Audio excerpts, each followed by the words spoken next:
Non, non. Dans la charte de Kurukanfuga, il est dit ceci: n'offensez jamais les femmes, nos mères. Et dans un autre article, il est dit d'associer les femmes à tous les gouverneurs.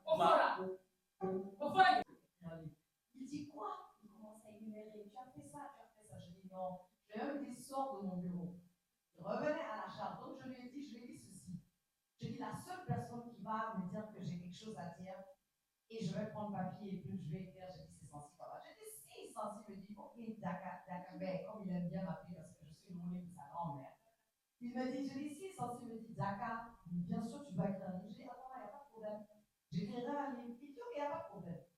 Donc il va voir Sensi, il dit à Sensi qu'il a essayé de le convaincre d'écrire un livre. Et Sensi dit mais bien sûr, Dakar va écrire un livre. T'inquiète, je gère.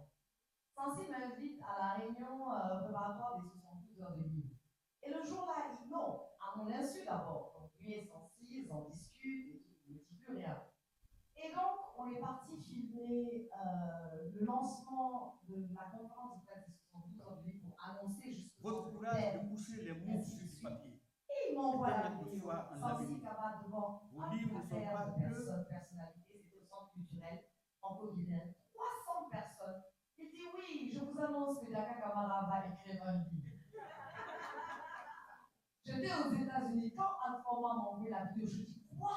Il dit ah, tu as dit que si Sensi dit que tu vas écrire un livre, tu vas écrire un livre. Donc voilà, il a dit devant tout le monde, il commence à discuter des personnes qui donc tu n'as pas jamais obligé d'écrire un livre.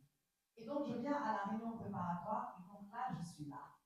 Et Sensi, dans ses divers, il dit ah oui, je vous annonce à Dakar, même là, elle a déjà commencé à travailler sur ça. Donc là, et avant même assis, mais voilà, tu es obligé d'écrire.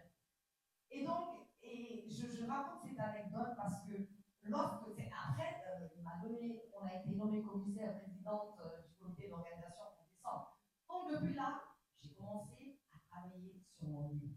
Et j'avoue, lorsque j'ai commencé à écrire, je me suis rendu compte que mon Dieu, effectivement, j'avais beaucoup de choses à dire.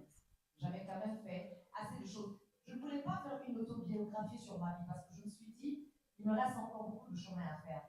Donc j'ai choisi un thème, le leadership. Pourquoi le leadership? Parce qu'au jour d'aujourd'hui, après 14 ans dans ce pays, avec tout ce que j'ai eu à faire, c'est un titre qu'on m'attribue. On me dit oui, tu es une femme leader, tu es une femme leader. C'est un titre que pour moi, pèse, parce que c'est un type qui vient avec beaucoup de responsabilités. Ça veut dire qu'il y a des choses, il y a des comportements, parce que tu représentes un modèle pour certaines